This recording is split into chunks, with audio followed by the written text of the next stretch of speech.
नमस्कार नतून भिडियोते आपनादेर सकलके स्वागत जानाई। आज এই ভিডিওতে আমি বলবো গ্যাংলিয়ন সিস্টের ব্যাপারে। আপনি কি আপনার কবজি বা আঙুলের কাছাকাছি এই অংশে ছোট গোলাকার ফোলা অংশ দেখেছেন?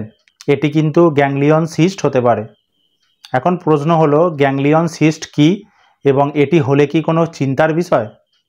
আজ এই ভিডিওতে এই গ্যাংলিয়ন সিস্ট সম্পর্কে আমি আলোচনা করব। তাই ভিডিওটি শেষ পর্যন্ত দেখার অনুরোধ রইল। আর ভিডিওর শেষে আমি কিছু এক্সারসাইজ দেখাবো, যেই এক্সারসাইজগুলো আপনারা যদি নিয়মিত বাড়িতে করতে থাকেন তাহলে এই সমস্যা বাড়িতেই আপনারা ঠিক করতে পারবেন। এখন প্রথমে আসি গ্যাংলিয়ন সিস্ট কি। গ্যাংলিয়ন সিস্ট একটা ফ্লুইড ভরা থলির মতো, যেটি আপনার কবজির ওপরের এই অংশে লক্ষ্য করা যায়। আর এই ধরনের সিস্ট সাধারণত যেখানে জয়েন্ট ও টেন্ডন কাছাকাছি থাকে সেই সমস্ত জায়গায় হয়ে থাকে। আর এর আকৃতি গোলাকার বা ডিম্বাকার হতে পারে। এখন আপনার মনে প্রশ্ন আসতে পারে যে গ্যাংলিয়ন সিস্ট কেন হয়। ঠিক কারণ এখনও বোঝা যায়নি, তবে ধারণা করা হয় যদি কোনো জয়েন্টে বারবার চাপ পড়ে বা কোনো ট্রমার সৃষ্টি হয় তাহলে এই ধরনের সিস্ট লক্ষ্য করা যায়।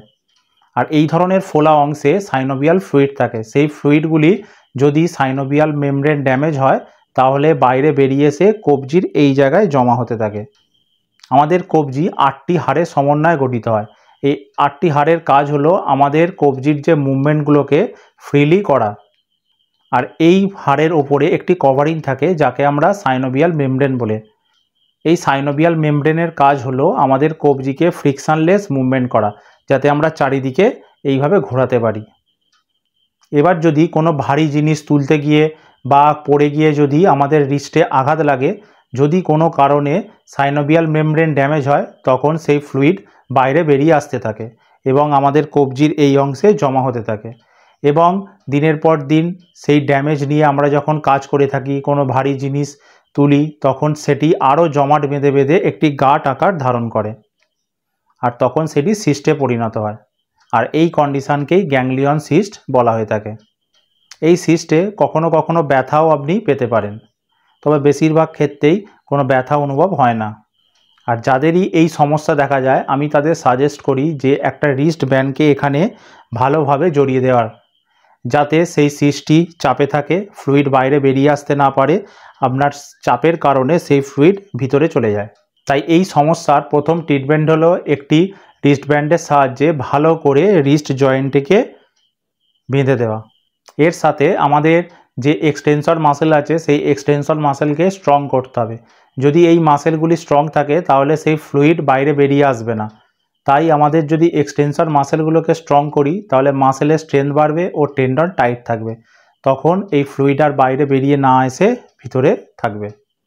এবার আমি কিছু এক্সারসাইজের কথা বলবো, যেই এক্সারসাইজগুলো আপনারা বাড়িতে করতে পারেন।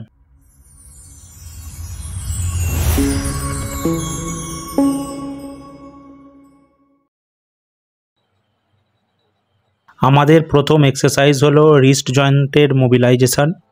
ধীরে ধীরে আপনার কবজিকে ক্লকওয়াইজ ও অ্যান্টি ক্লকওয়াইজ ঘোরাতে হবে ও সাথে কবজিকে উপর নিচে এইভাবে স্ট্রেচ করতে হবে। এতে আপনার ফ্লেক্সর ও এক্সটেনসর স্ট্রেচ হবে।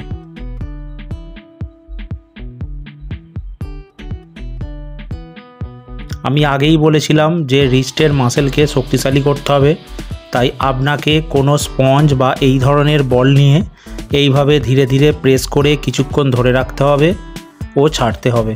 এইভাবে 10 থেকে 12 বার করবেন। এটি একটি রিস্ট এক্সটেন্সার। এর সাহায্যে আপনি কবজির মাংসপেশিকে স্ট্রং করতে পারবেন। এটি আপনি অনলাইনে সহজেই পেয়ে যাবেন। আপনার মাংসপেশি যত স্ট্রং থাকবে এই সমস্যা কম হবার সম্ভাবনা থাকবে।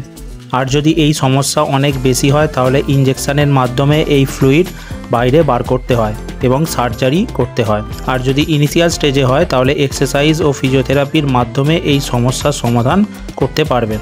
আশা করি ভিডিওটি আপনার ভালো লাগবে। যদি ভিডিওটি ভালো লেগে থাকে তাহলে লাইক ও শেয়ার করুন। আর এই ধরনের হেলথ রিলেটেড টিপস পেতে চ্যানেল অ্যাক্টিভ লাইফকে সাবস্ক্রাইব করুন। তাহলে দেখা হচ্ছে পরের ভিডিওয়। সুস্থ থাকবেন, ভালো থাকবেন।